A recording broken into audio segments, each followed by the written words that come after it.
Hello, dear students. Wish you a very good morning. Today, we are going to have a discussion about Shakespearean testing. So, let us make it a bit clear before going to the Shakespearean testing. We should make it clear that what is tragedy. What does tragedy means? Tragedy, the word has been taken from Greek language, which means a good song. In Greek, there used to be a competition among the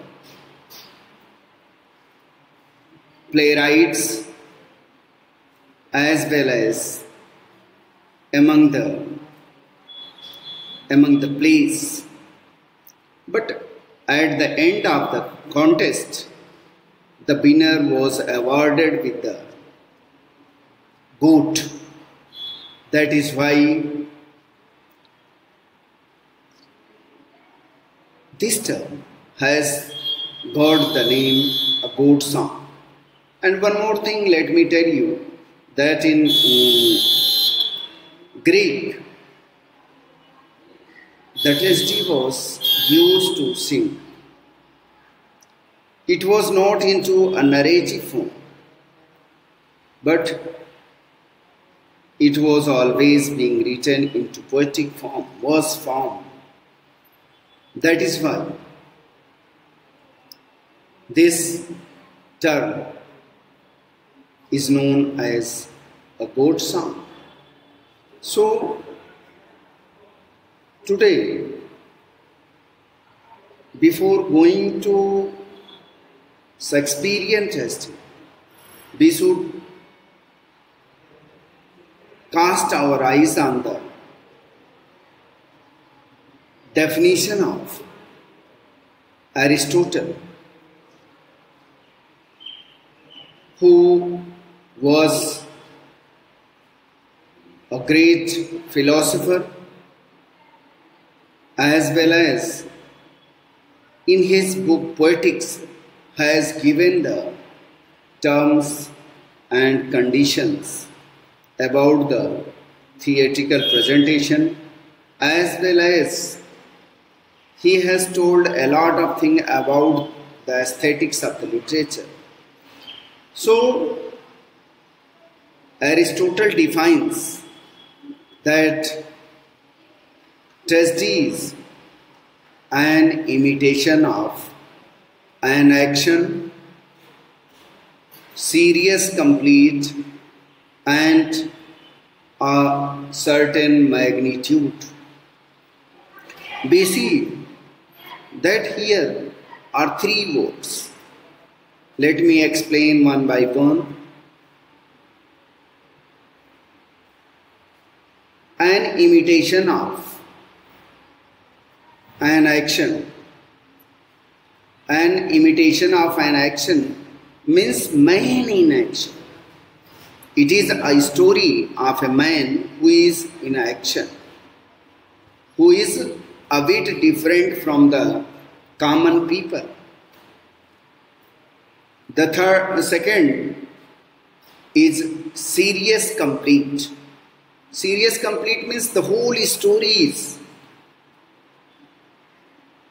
full of suffering, pains, as well as confusion, dilemma, and conflict. As we see generally that the whole human life is full of sufferings, full of pains, full of sorrows. Let me explain two lines of the poetry in this concern, that joy and woe woven fine, a clothing for the soul divine, Love and grief, every pine runs a joy with silk and twine. So here, let me make it clear that the whole human life is full of suffering. Pleasure comes like a silken thread into human life. So that Aristotle says that tragedy is the realistic presentation of life on the stage. That is why his view that comedy is superficial presentation of, or it is the presentation of worse than average. Aristotle never promotes comedy. So we see that with the process of time, in Greek we see that there were so many playwrights like Sophocles, Aristophanes, Euripides. They used to write their plays on the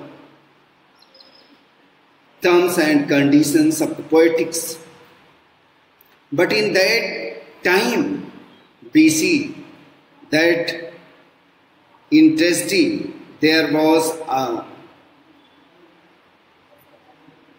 interference of oracles, such as in the play Oedipus. Oedipus was the son of the king and queen of the Greek. A prophet makes a prophecy that this child will kill his father and will marry his mother. Hearing this prophecy, hearing this thing, the parents became very sad and they ordered their people, their courtesans, go and throw this child. Or you can say that the king ordered to kill the baby. But the courtly people, or you can say that the ministers did not kill to the child, but they dropped the child in another nation. But with the process of time, when he grows up, he comes back to that nation and kills the king and married the queen who was his mother. So we see that this thing, this oracle, or you can say that prophecy, is also visualized in Senecan text.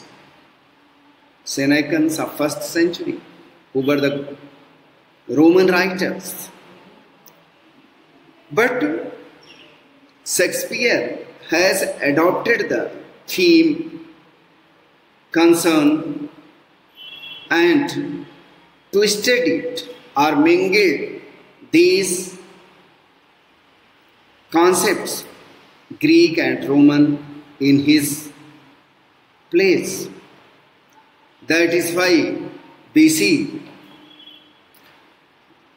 that Shakespearean tragedy. Before Shakespeare, we see some more writers of the British drama or you can say that English term, like Marlowe, Thomas Keats, Norton, they have also used these supernatural elements into their place.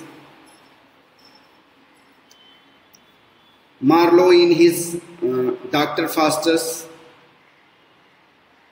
Jew of Malta, has used very frequently the interference of the supernatural element. So, the Shakespearean tragedy is no exception of it. So, let us start the Shakespearean tragedy. Before going to explaining the Shakespearean tragedy, let me tell you a bit about the Shakespeare. As you would be acquainted with the name, he himself was a very prolific, very renowned playwright and a great, or you can say that giant personality into the field of literature. He was born on 23rd April 1564 and died in 23rd April 1616. But between this short span of life, he has created and he paved the way of literature so strongly that the age is known by his name, as well as he himself makes himself so prolific, so renowned, that the coming generations of the people, coming generations of the intellectuals are going through his plays, through his sonnets, through his stories and other works. So, let us see that, as it is said, that plot is the soul of tragedy. So, very first, we should discuss the plot. What plot? There is two type of plot, simple and complex. Simple plot means continuous movement into incidents. But the another is peripecia. In peripecia, human action produces the effect through which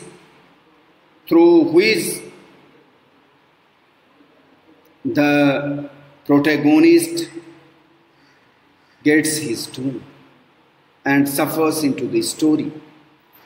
And another is anagnosis. These are the terms which you should acquaint yourself. Someone may ask, what do you think of peripecia? So then you can say that peripecia is human action, or the action of the protagonist produces the incidents into the life of the hero and life of the protagonist. And again, the term agnosis, in which agnosis we see that the protagonist recognizes his fault, his weakness, through which he is suffering into the play.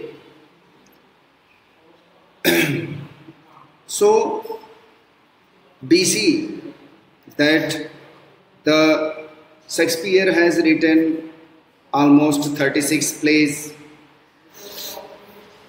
154 sonnets, and some more works on different aspects of life. He was a man of full practice. You can say that he was having a practical wisdom, so that whatever he has written, it is giving a light, giving a focus to visualize the society, to visualize the human nature. So, among his 36 plays, we see that most of comedies, there are tragedies. Tragedies are also divided into different forms. But here, on the whole, we are concerned to the Shakespearean tragedy. So, we see that Shakespearean tragedy is a tale of suffering. As I have already discussed, that tragedy is the story of suffering, pain, sorrow, pity and fear. So these things are into the story, and we will discuss it into the coming points. So we see that what type of protagonist should be taken into the tragedy. As Aristotle has said that a dramatist should avoid these things in projecting the protagonist. A protagonist should not be perfectly good, who is passing from happiness to misery. Secondly, a dramatist should not opt a bad man rising from misery to happiness. And thirdly, the dramatist or playwright should not opt a protagonist who is extremely bad and falling from happiness to misery. And he tells that plot is one which the plot is the soul of tragedy, so that a playwright should project a good man, but not perfectly good, suffering as a consequence of some error or fault or error in his judgment, and due to this single error he suffers into the story. That is known as the tragic flaw, which is also known as the hamartia. Let me tell you that there are two kinds of there are two things or two terms which are also we should discuss into the term of protagonist: ethos and dione. Ethos is the moral element of the protagonist, and dione is the intellectual element of the protagonist. We see that with these things he decides his role, he decides his action into the play. So when we discuss the Shakespearean tragedy, we should opt his four renowned and prolific tragedies, or you can say that which are known as the great tragedy, into Elizabethan age: Hamlet, King Lear, Othello, and Macbeth. Let me explain these plays into light of tragedy. We see that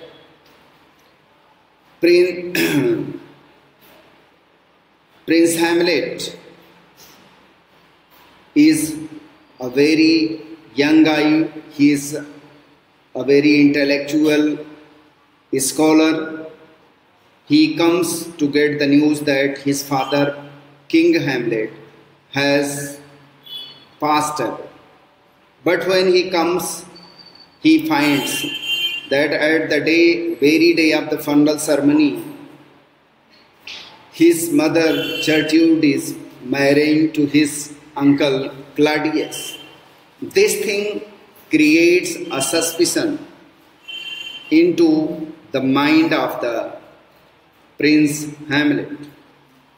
Again, we see that Macbeth is a great warrior, great soldier. He has won a lot of battle for King Duncan, who was the king of the Scotland. But when he was coming from the battle to winning the Thane,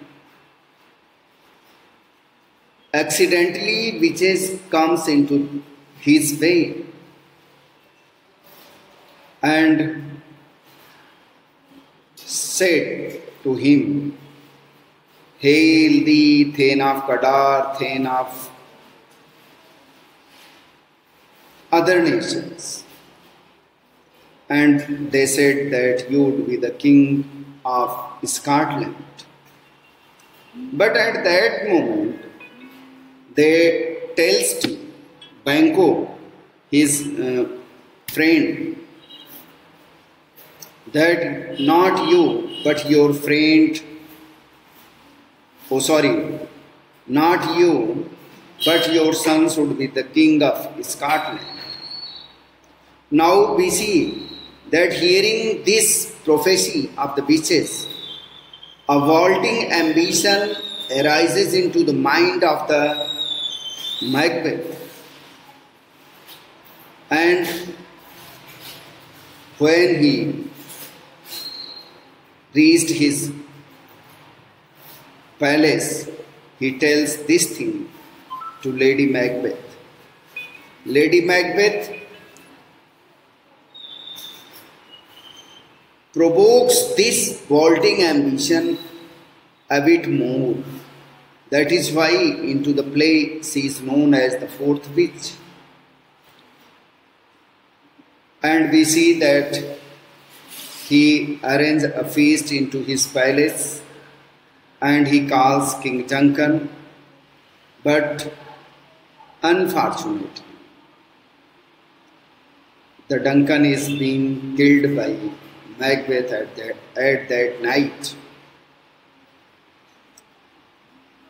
So, in the same way, we see that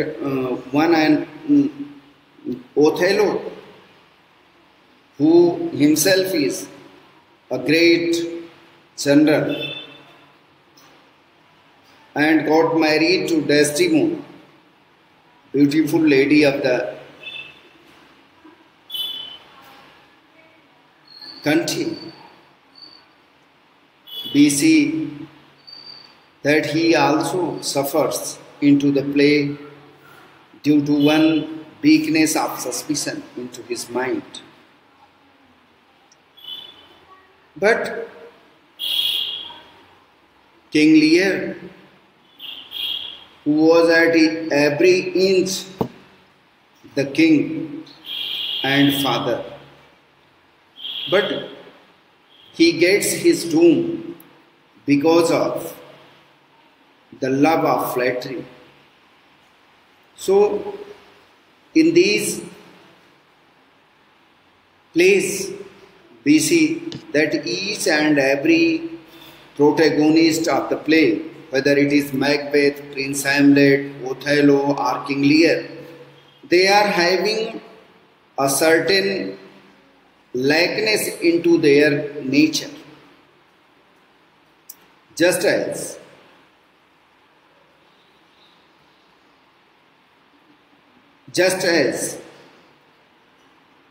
I have discussed that King Lear was affectionate to flattery, vaulting ambition was rising into the mind of Macbeth. Othello is suffering due to the suspicion, and there is stored a conflict into the mind of the Prince Hamlet. So let me make it a bit more clear that when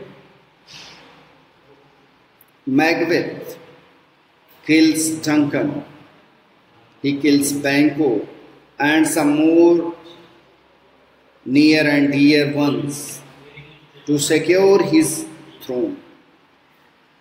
But for this, we see that a lot of good people are being disappearing from the country. This is the tragic list. This thing is with King Lear. This thing is also with Othello. And Othello kills himself, Desdemona. Desdemona, in the concern of Desdemona, we see that there is no poetic justice. Desdemona was very innocent. She was knowing nothing about the happenings. And again, Prince Hamlet, he destroyed himself as well as some more useful persons who were very precious for the nation. So we see that tragedy, or you can say that tragedy is really the realistic presentation of life, imitation of life on the stage. But as we know that it is older than comedy. But comedy deals with heroes, success and prosperity, while tragedy tells a dismal story of courage and inevitable defeat of the protagonist. That is why we see that there is one key figure who is known as the protagonist of the play. He is always on the high status of the society. And again, we see that the single error through which the protagonist suffers into the story is his fatal flaw. And he is a man of fate and character. He becomes character is destiny. It has been said into term of Shakespearean comedy that character himself decides his destiny. Destiny does not decide. But the romantic structure, external and internal conflict, and rise and fall of the fortune are being visualized into the Shakespearean tragedy. But the plot, which is the soul of tragedy, is also divided into 4 steps, just as exposition, in which we get introduced ourselves with the characters of the play, which covers 1.5 of the second act, and Next, we see that conflict starts from the half of the second to the third act, and again the fourth act is the crisis of the, or you can say that climax of the test, and the fifth is known as the anticlimax or catastrophe of the story, in which we see that bad persons are being punished and good are being rewarded. But we see that there is one more term which is known as catharsis. Catharsis is a certain kind of remedial device which is used into dramatic presentation. It arouses the feeling of pity and fear, which removes the pain from the mind of the audience as well as the reader. And so we can say that Shakespearean tragedy projects the actual story of the human life on stage. Thank you.